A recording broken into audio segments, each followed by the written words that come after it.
નમસ્તે વિદ્યાર્થી મિત્રો, જ્ઞાનગંગા વિદ્યાલય દ્વારા શરૂ કરવામાં આવેલ ઓનલાઈન એજ્યુકેશન અંતર્ગત આપનું સ્વાગત છે. ઇંગ્લિશમાં હવે આપણે ગ્રામરની શરૂઆત કરીશું. સૌથી પ્રથમ છે કાળ. આપણે જોઈશું એમાં કાળ એટલે ટેન્સ. કાળ એટલે ટેન્સ. તમે ગુજરાતીમાં જેવી રીતે સાદો વર્તમાન કાળ,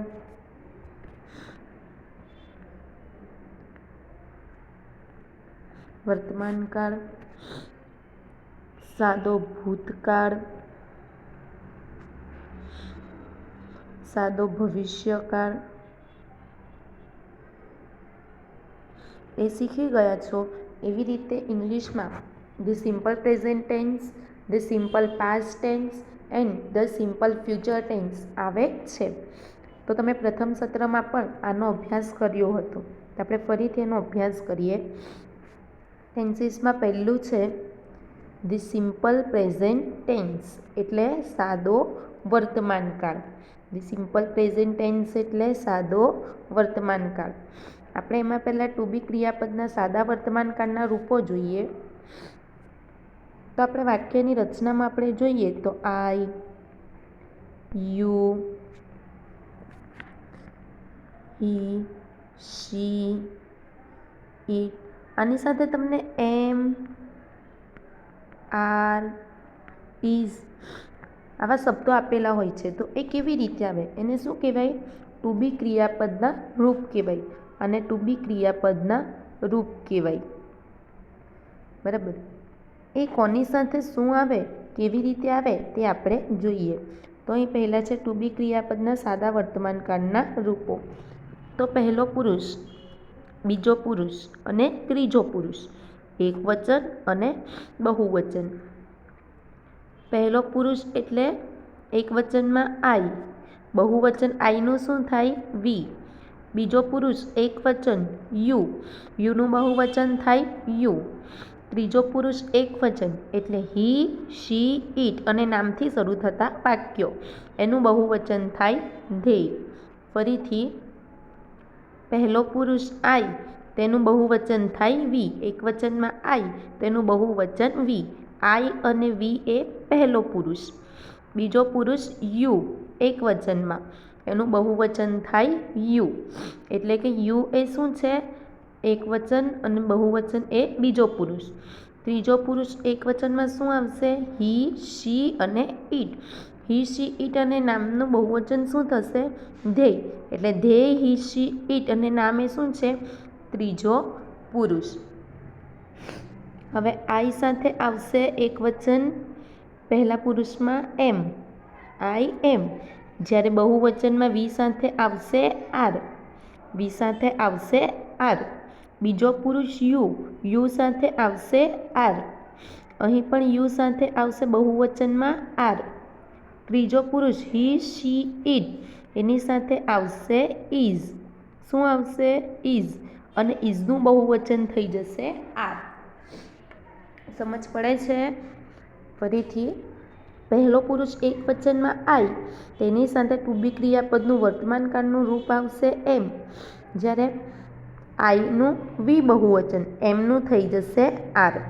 બીજા પુરુષ એક વચનમાં યુ, એનું ટુ બી ક્રિયાપદનું રૂપ આવશે આર. યુનું બહુવચન યુ, આરનું થઈ જશે આર. ત્રીજો પુરુષ એક વચનમાં આવશે હી, શી, ઇટ. એની સાથે ટુ બી ક્રિયાપદનું વર્તમાન કાળનું રૂપ આવશે ઇઝ. હવે હી, શી, ઇટ અને નામનું થઈ જશે ધેય, બહુવચન. જ્યારે ઇઝનું થઈ જશે બહુવચન આર. સમજ પડે છે ને? એટલે આઈ સાથે આઈનું બહુવચન વી, યુનું બહુવચન યુ, હી, શી, ઇટ અને નામનું બહુવચન ધે. એમનું થઈ જશે આર, આરનું થઈ જશે આર, ઇઝનું થશે આર. આ તમારે યાદ રાખવાનું છે. હવે આપણે ટુ બી ક્રિયાપદના વર્તમાન કાળના રૂપ જોયા. તેવી જ રીતે હવે આપણે હેવ હેઝના સાદા વર્તમાન કાળના રૂપ જોઈએ કે કોની સાથે હેવ આવે ને કોની સાથે હેઝ આવે. તો પહેલો પુરુષ આઈ એક વચનમાં, બહુવચનમાં આઈનું વી. બીજો પુરુષ એક વચનમાં યુ, તો યુનું થઈ જશે બહુવચનમાં યુ. ત્રીજો પુરુષ હી, શી, ઇટ, એનું બહુવચન થઈ જશે ધેય. તો આપણે જોઈએ, પહેલો પુરુષ એકવચનમાં આવશે હેવ. હેવ શું દર્શાવે છે? માલિકી દર્શાવે છે કે વસ્તુ આ વ્યક્તિની છે, કે આ વ્યક્તિ આ વસ્તુનું, એટલે કે વસ્તુની માલિકી દર્શાવે છે. કોણ? હેવ, હેઝ એ માલિકી દર્શાવે છે. તો પહેલો પુરુષ આઈ સાથે આવશે એકવચનમાં હેવ, જ્યારે પહેલો પુરુષ બહુવચન વીમાં આવશે હેવ. બીજો પુરુષ એકવચન યુમાં આવશે હેવ. બીજો પુરુષ બહુવચન યુમાં આવશે હેવ. ત્રીજો પુરુષ એકવચન હી, શી, ઇટ અને નામથી શરૂ થતા વાક્યો એમાં આવશે હેઝ. શું આવશે? હેઝ. જ્યારે ધેય બહુવચન ત્રીજા પુરુષમાં આવશે હેવ. જો આ એકદમ સિમ્પલ છે. તમારે ફક્ત યાદ શું રાખવાનું અને કે ત્રીજો પુરુષ એકવચન એટલે કે હી, શી, ઇટ અને નામથી જે વાક્યો શરૂ થાય એમાં જ ફક્ત હેઝ આવે છે. જુઓ તમે, બરાબર. બીજા બધામાં એકવચન હોય કે બહુવચન, બધામાં હેવ થાય છે. એટલે તમે જો તમને સિમ્પલ રીતે યાદ રાખવું હોય તો આ રીતે યાદ રાખી શકાય કે ત્રીજા પુરુષ એકવચન એટલે કે હી, શી, ઇટ અને નામથી શરૂ થતા વાક્યોમાં જ માલિકી દર્શાવવા માટે હેઝનો ઉપયોગ થાય, બીજા બધામાં હેવનો ઉપયોગ થાય છે. હવે આગળ, રોજિંદી અથવા ટેવવશ થતી ક્રિયાઓ દર્શાવવા માટે ટુ રાઇટ ક્રિયાપદના સાદા વર્તમાનકાળના રૂપો. હવે આપણે ટુ રાઇટના ક્રિયાપદના સાદા વર્તમાનકાળના રૂપો જોઈએ. એકવચન, બહુવચન, પહેલો પુરુષ, બીજો પુરુષ, ત્રીજો પુરુષ. પહેલો પુરુષ આઈ, એનું બહુવચન થઈ જશે વી. બીજો પુરુષ યુ, એનું બહુવચન થશે યુ. ત્રીજો પુરુષ હી, શી, ઇટ અને નામથી શરૂ થતા વાક્યોનું બહુવચન થઈ જશે ધે. અહીં તમને ક્રિયાપદો આપેલા છે. ક્રિયાપદ એટલે ક્રિયાદર્શક શબ્દ, બરાબર. તો જુઓ,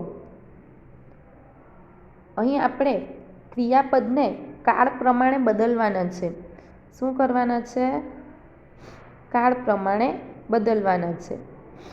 તો પહેલા પુરુષ, બીજા પુરુષ, ત્રીજા પુરુષ એકવચન, બહુવચનમાં કાળ પ્રમાણે કેવી રીતે ક્રિયાપદને બદલી શકાય? તો જુઓ, જ્યારે પહેલો પુરુષ એકવચન હોય એટલે કે આઈ હોય તો ક્રિયાપદ તેના મૂળ રૂપમાં જ આવશે. અહીં રાઇટ એ ક્રિયાપદ છે, બરાબર. રાઇટ એ ક્રિયાપદ છે તો એના મૂળ રૂપમાં જ આવશે. એવી રીતે પહેલો પુરુષ બહુવચન એટલે વી, વીમાં પણ તમને ક્રિયાપદ એના મૂળ રૂપમાં જ આવશે. એવી રીતે બીજો પુરુષ યુ એકવચન, એમાં પણ ક્રિયાપદ એના મૂળ રૂપમાં આવશે. જ્યારે બીજો પુરુષ યુ બહુવચન, એમાં પણ ક્રિયાપદ તેના મૂળ રૂપમાં જ આવશે. ત્રીજો પુરુષ એકવચન એટલે કે હી, શી અને ઇટ અને નામથી શરૂ થતા વાક્યો, ફક્ત એમાં જ ક્રિયાપદ એના કાળ પ્રમાણે બદલાય છે. જુઓ, અહીં શું છે?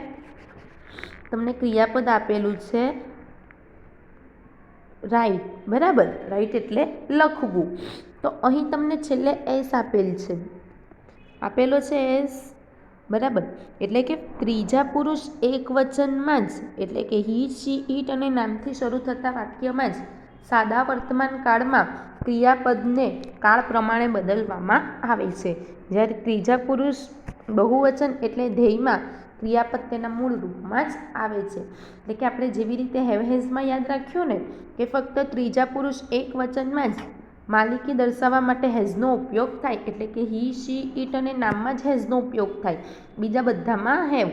એવી રીતે અહીં પણ ટુ રાઇટના ક્રિયાપદના રૂપમાં કે ફક્ત ત્રીજા પુરુષ એટલે કે હી, શી, ઇટ એકવચનમાં જ ક્રિયાપદને તેના કાળ પ્રમાણે બદલવામાં આવે છે. બીજા બધામાં ક્રિયાપદ તેના મૂળ રૂપમાં જ હોય છે. સમજ પડે છે? તો જોઈએ કે આપણે કાળ પ્રમાણે ક્રિયાપદનું રૂપ બદલવું હોય તો કેવી રીતે બદલવાનું. દરેક વાક્યમાં ક્રિયાપદનું મૂળ રૂપ વપરાયું છે. જો મેં કીધું એ પ્રમાણે દરેક વાક્યમાં શું છે? ક્રિયાપદનું મૂળ રૂપ જ વપરાયેલું છે. રાઇટ જ વપરાયું છે બધે, બરાબર. ફક્ત ત્રીજા પુરુષ એકવચનમાં જ નથી, એ કાળ પ્રમાણે બદલેલું છે. ત્રીજા પુરુષ એકવચનમાં જ ક્રિયાપદને એસ પ્રત્યય લાગે છે. એસ પ્રત્યય લાગેલ છે એટલે કે કાળ પ્રમાણે બદલાયેલું છે. ત્રીજા પુરુષ એક વચનમાં ક્રિયાપદને અંતે double S, SH, CH, x કે ઓ આવેલા હોય તો ઈએસ પ્રત્યય લાગે છે. જો તમને ક્રિયાપદના અંતે એટલે કે જો અહીં જે ક્રિયાપદ છે પાસ, PASS, પાસ, ક્રિયાપદના અંતે જો વાક્ય એ ત્રીજા પુરુષમાં હોય અને એક વચન હોય, ત્રીજો પુરુષ એટલે કયું હોય? વાક્ય હી, શી, ઇટ અને નામથી શરૂ થતું હોય અને એક વચનમાં હોય તો જ તેના ક્રિયાપદને કાળ પ્રમાણે બદલવાનું હોય છે. તો કેવી રીતે બદલાય?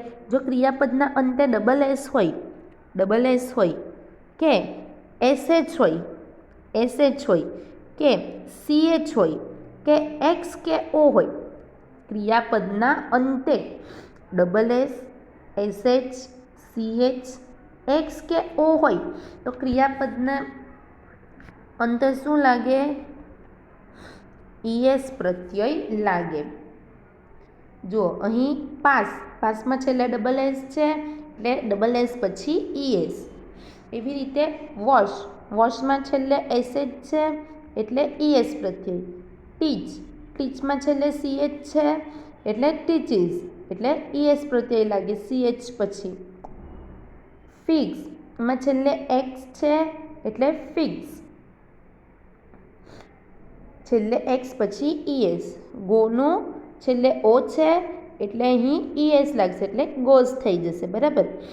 એટલે જો તમને વાક્ય ત્રીજા પુરુષ એક વચનમાં આપેલ હોય એટલે કે હી, શી, ઇટ અને નામથી શરૂ થતું વાક્ય હોય તો જ ક્રિયાપદને વાક્યના કાળ પ્રમાણે વાક્યને બદલવાનું હોય છે.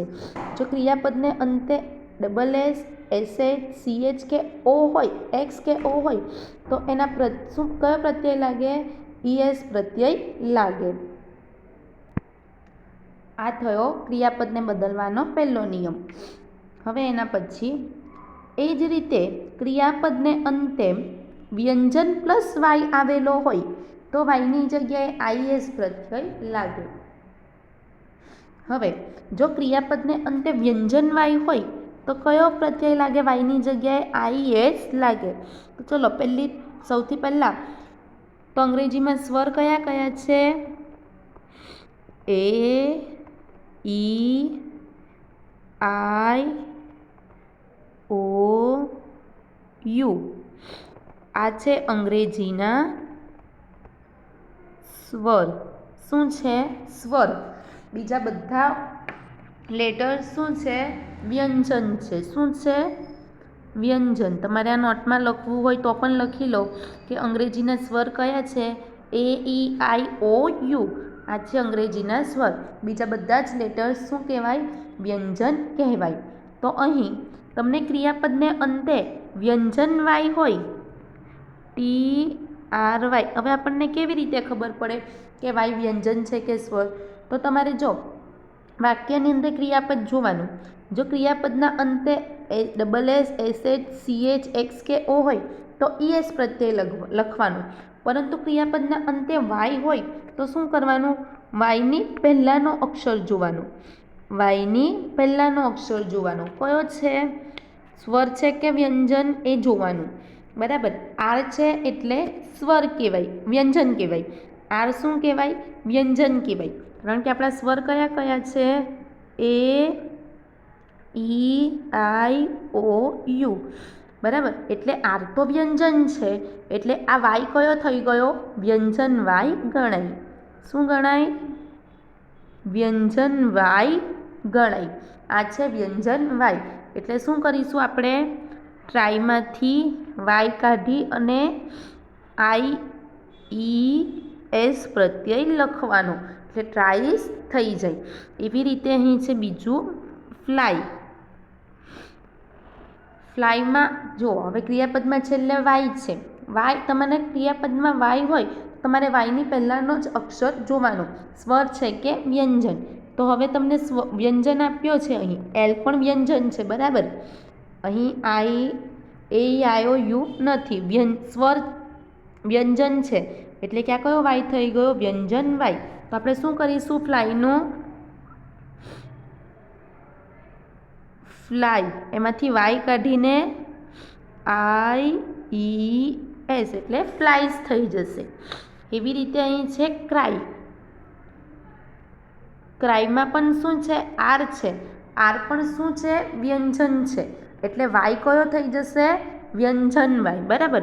એટલે આપણે ક્રાયમાંથી પણ વાય કાઢી અને IES પ્રત્યય લખવાનું, એટલે ક્રાઇસ થઈ જશે. સમજ પડી?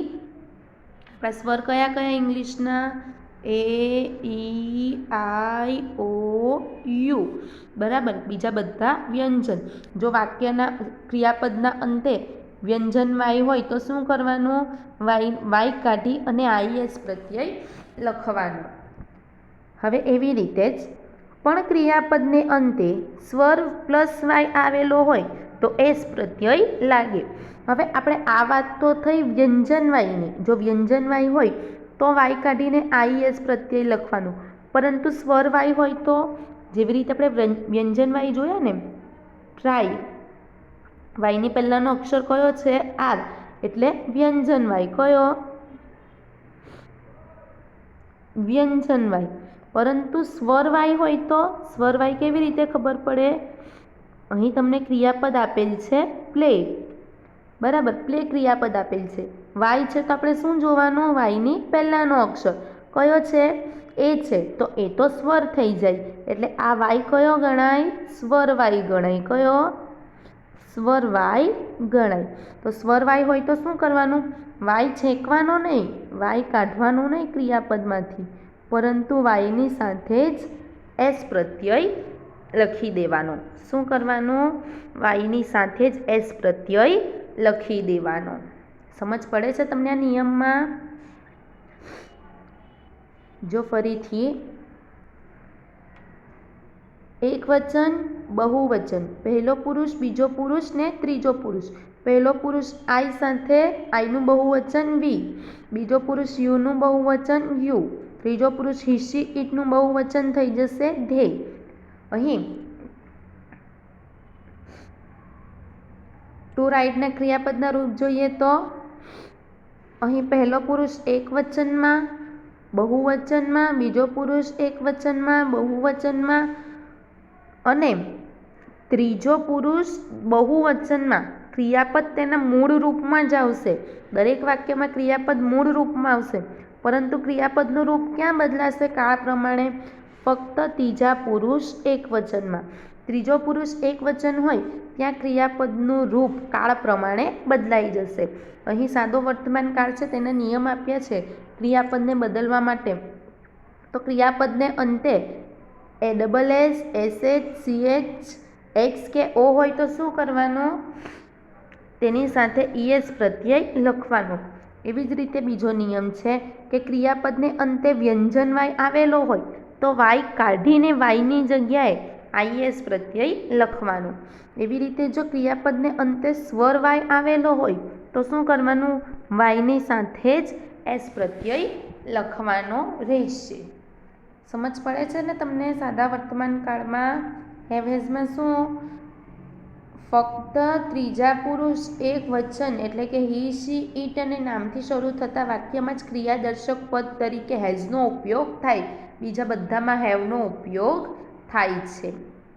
ટુ બી ક્રિયાપદના વર્તમાન કાળના રૂપમાં આઈ પહેલો પુરુષ એક વચનમાં આઈ સાથે એમ, પહેલો પુરુષ બહુવચન વીમાં આર, બીજો પુરુષ એક વચનમાં યુ સાથે આર, બીજો પુરુષ બહુવચનમાં યુ સાથે આર, ત્રીજો પુરુષ એટલે કે હી શી ઇટ અને નામથી શરૂ થતા વાક્યમાં ઇઝ, અને ત્રીજો પુરુષ બહુવચન ધેયમાં આર. સમજ પડે છે ને? તો ચલો આગળ જોઈએ. વિદ્યાર્થી મિત્રો, તમને આ એક્સરસાઇઝમાં આ બીજો સવાલ એ જ અહીં જોવાનો નથી, પરંતુ આ બીજા સવાલની સમજૂતી તમને વિડીયોના અંતે આપેલી છે. તો આ વિડીયોની અંદર ચાલુમાં આ બીજો સવાલ જોવાનો નથી, પરંતુ આ છેલ્લે સમજાવેલ છે. હવે અહીં તમને એક્સરસાઇઝ આપેલ છે. કૌંસમાં આપેલા ક્રિયાપદના સાદા વર્તમાનકાળના રૂપો વડે ખાલી જગ્યા પૂરો. અહીં તમને જે ક્રિયાપદ આપેલા છે એને શું કરવાના છે? તો વાક્યના કાળ પ્રમાણે બદલવાના છે, એટલે સાદા વર્તમાન કાળના રૂપમાં બદલીને લખવાના છે. તો આપણને કેવી રીતે ખબર પડશે? તો તમારે અહીં સૌથી પહેલાં જોવાના નામ, વાક્યનો શરૂઆત જોવાની કે કઈ છે. પહેલો પુરુષ એકવચન છે, બહુવચન છે, પહેલો પુરુષ છે, બીજો પુરુષ છે, ત્રીજો પુરુષ છે. બરાબર. ચલો, ટુ બી ક્રિયાપદના વર્તમાન કાળના રૂપ યાદ કરો. તો પહેલો પુરુષ આઈ સાથે એમ. એવી જ રીતે પહેલો પુરુષ બહુવચન વી સાથે આર. બીજો પુરુષ એકવચન યુ સાથે આવશે આર. બીજો પુરુષ બહુવચન યુ સાથે આવશે આર. એવી જ રીતે ત્રીજો પુરુષ એકવચન એટલે હી, શી, ઇટ અને નામથી શરૂ થતા વાક્ય, એની સાથે આવશે ઇઝ. અને ત્રીજા પુરુષ બહુવચનમાં ધ્યેય સાથે આર. બરાબર. આ તમારે યાદ રાખવાનું છે, તો તમને ખબર પડશે કે વાક્ય એકવચનમાં છે, બહુવચનમાં છે, પહેલો પુરુષ છે, બીજો પુરુષ છે કે ત્રીજો પુરુષ છે. તો જુઓ, અહીં આપેલ છે નામ સરલા. સરલા એટલે શું થઈ જશે? ત્રીજો પુરુષ એકવચન. શીની જગ્યા પર નામ આપેલ છે, ત્રીજો પુરુષ એકવચન. બરાબર. એટલે શું કરવાનું? કાળને જે ક્રિયાપદ આપેલ છે તેને બદલવાનું. એટલે મેકનું થઈ જશે મેક્સ. એસ આવી જશે. બરાબર. કેમ? કારણ કે અહીં વાક્યના અંતે ડબલ એસ નથી, એસએચ નથી, સીએચ નથી, એક્સ નથી કે ઓ નથી. સાથે એ વ્યંજનવાય કે સ્વરવાય પણ નથી, એટલે એની સાથે થઈ જશે એસ. એટલે આખું વાક્ય શું થશે? Sarla makes tea in the morning. હવે આપણે એની બીજું વાક્ય જોઈએ. છે બે નામ છે એટલે બહુવચન થઈ જશે. બરાબર. એટલે બહુવચનમાં કાળ બદલાય, ક્રિયાપદ બદલાય નહીં, એટલે પ્લેનું પ્લે જ આવશે. ચોથું વાક્ય જોઈએ. ધી કાવ. એ પણ ઈટની જગ્યાએ નામ આપ્યું છે તમને, એટલે કયું થઈ જશે? ત્રીજો પુરુષ એકવચન, એટલે ગીવનું થઈ જશે ગીવ્સ, છેલ્લે એસ. પાંચમું જોઈએ. મિતાલી. એ પણ ત્રીજો પુરુષ એકવચન, શીની જગ્યા પર નામ છે મિતાલી. બરાબર. એટલે આપણે ક્રિયાપદ બદલવાનું. લીવ છે એટલે લીવ્સ. છઠ્ઠું વાક્ય જોઈએ. વી એ શું છે? આઈનું બહુવચનનું રૂપ છે. પહેલો પુરુષ એકવચન, આઈનું બહુવચનનું રૂપ છે વી. એટલે બહુવચનમાં ક્રિયાપદ બદલાય નહીં, એટલે સ્ટડીનું સ્ટડી જ રહેશે. હવે સાતમું મિસ્ટર વ્યાસ. એ પણ નામ છે, ત્રીજો પુરુષ એકવચન, હીની જગ્યા પર નામ આપેલ છે, એટલે ક્રિયાપદ બદલવાનું કાળ પ્રમાણે. તો અહીં ટીચ છે. બરાબર.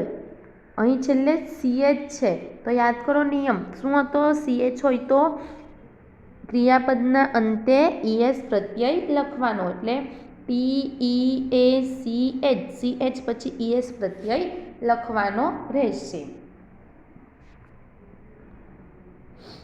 હવે આઠમું જોઈએ. મોહન. કયું થઈ જશે? ત્રીજો પુરુષ એકવચન, હીની જગ્યા પર નામ, ક્રિયાપદ બદલવાનું, એટલે સીએચ છે અહીં, એટલે સીએચ પછી ઈએસ પ્રત્યય લાગે. હવે રીચા એન્ડ ઉમંગ. નવમું વાક્ય. નામ તો છે જ પણ બહુવચન થઈ ગયું. બરાબર. એટલે બે નામ છે એટલે બહુવચન થઈ ગયું, એટલે ક્રિયાપદ જે ડેકોરેટ છે, ડેકોરેટનું ડેકોરેટ જ આવશે. The monkey. નામ છે, ઈટની જગ્યા પર નામ આપેલ છે તમને, એટલે શું થઈ જશે? ત્રીજો પુરુષ એકવચન, એટલે ક્રિયાપદને કાળ પ્રમાણે બદલવાનું, એટલે જમ્પનું થઈ જશે જમ્પ્સ. 11મું. વી આપેલ છે, એટલે વી શું થઈ જશે? પહેલો પુરુષ આઈનું એકવચનનું બહુવચન એટલે વી. એટલે બહુવચનમાં ક્રિયાપદ બદલાય નહીં, એટલે સીટનું સીટ જ રહેશે. હવે આઈ પહેલો પુરુષ એકવચન, એમાં પણ ક્રિયાપદનું રૂપ બદલાય નહીં, એટલે ગોનું ગો. હવે 13મું. નીતિન. એ પણ નામ છે, હીની જગ્યા પર ત્રીજો પુરુષ એકવચન, એટલે ક્રિયાપદને કાળ પ્રમાણે બદલવાનું. વોચ. ક્રિયાપદ જુઓ શું છે વોચ, છેલ્લે શું છે CH, એટલે કયો નિયમ લાગશે ES પ્રત્યય લખવાનો નિયમ લાગશે, એટલે WATCH પછી શું લાગશે ES પ્રત્યય લાગશે। એવી રીતે 14મું યતિન, યતિન પણ શું છે નામ છે બરાબર, હીની જગ્યા પર નામ એટલે ત્રીજો પુરુષ એકવચન, એટલે શું થશે ક્રિયાપદને કાળ પ્રમાણે બદલવાનું, એટલે લાઈક છે લાઈકનું થઈ જશે લાઇક્સ। હવે ધ્યેય, ધ્યેય એ શું છે ત્રીજા પુરુષ એકવચન, એટલે કે હી શી ઇટ અને નામનું બહુવચનનું રૂપ છે, એટલે એમાં ક્રિયાપદ બદલાય નહીં, એટલે શાઉટનું શાઉટ જ રહેશે। હવે એવી જ રીતે 16મું ફાધર, એ પણ નામ છે બરાબર, ત્રીજો પુરુષ એકવચન એટલે ક્રિયાપદને કાળ પ્રમાણે બદલવાનું, એટલે રીડનું થઈ જશે રીડ્સ। રામજીભાઈ એ પણ નામ છે, ત્રીજો પુરુષ એકવચન, હીની જગ્યા પર નામ, કાળને ક્રિયાપદને કાળ પ્રમાણે બદલવાનું, એટલે ડ્રાઈવનો ડ્રાઇવ્સ થઈ જશે। એસ કેવી રીતે આવે, જો એ મૂંઝવણ હોય તો તમારે વાક્યના અંતે SSS, CH, X કે O હોય કે સ્વરવાય કે વ્યંજનવાય હોય એ સિવાયનો જે પણ ક્રિયાપદ હોય બરાબર, એ સિવાયના એની સાથે S પ્રત્યય લખવાનો। હવે આપણે જોઈએ અ પોસ્ટમેન, એકવચન છે બરાબર, શું છે એકવચન, પોસ્ટમેન શું છે હીની જગ્યા પર નામ એટલે ત્રીજો પુરુષ એકવચન, એટલે ડિલિવરનું થઈ જશે ડિલિવર્સ। હવે એવી રીતે 19મું ધી બોયઝ, અહીં S છે, ધ તો છે પણ અહીં બોયઝમાં S છે બરાબર, એટલે શું થઈ જશે બહુવચન થઈ જશે, એટલે ક્લીનનું ક્લીન જ રહેશે, ક્રિયાપદ બદલાશે નહીં। એના પછી હંસાબેન, શીની જગ્યા પર નામ, ત્રીજો પુરુષ એકવચન, ક્રિયાપદ બદલવાનું, ક્રિયાપદમાં જો વોચ WASH, SH હોય તો કયો નિયમ લાગે ES પ્રત્યય લખવાનો નિયમ લાગે, એટલે WASH પછી કયો પ્રત્યય લાગશે ES પ્રત્યય લખાશે। હવે એના પછી તે સ્ટુડન્ટ્સ, સ્ટુડન્ટ્સ એટલે શું થઈ જશે બહુવચન થઈ જશે, બહુવચન થઈ જશે, બહુવચનમાં ક્રિયાપદ બદલાય નહીં, એટલે વિઝિટનું વિઝિટ। હવે મનુભાઈ એકવચન, ત્રીજો પુરુષ એકવચન એટલે રિંગનું રિંગ્સ, મધર એ પણ ત્રીજો પુરુષ એકવચન, કુકનું થઈ જશે કુક્સ। માય ગ્રેન્ડમધર એ પણ નામ છે, ત્રીજો પુરુષ એકવચન, સિંગનું સિંગ્સ। સમજ પડે છે ને? ચાલો આગળ જોઈએ। હવે અહીં આપેલ છે મેહુલ, હીની જગ્યા પર નામ, ત્રીજો પુરુષ એકવચન, થ્રોનું થઈ જશે થ્રોઝ। રોહન એ પણ હીની જગ્યા પર નામ એટલે કમનું કમ્સ। મનુ એ પણ નામ એટલે ક્લાઇમનું ક્લાઇમ્સ। મુરલી એટલે એ પણ નામ એટલે ફ્લાયનું ફ્લાઇઝ। મધર એ પણ નામ એટલે ટેકનું ટેક્સ।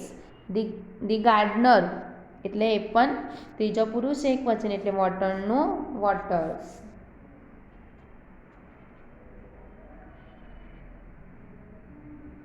સમજ પડે છે ને? તો તમારે આ એક્સરસાઇઝ તમારી નોટમાં લખવાની છે। Thank you. હવે આપણે બીજું વાક્ય જોઈએ ધ ચિલ્ડ્રન, ચિલ્ડ્રન એટલે બહુવચન થઈ જાય બરાબર, એટલે બહુવચનમાં ક્રિયાપદનું રૂપ બદલાય નહીં, એટલે રાઇટનું રાઇટ જ રહેશે।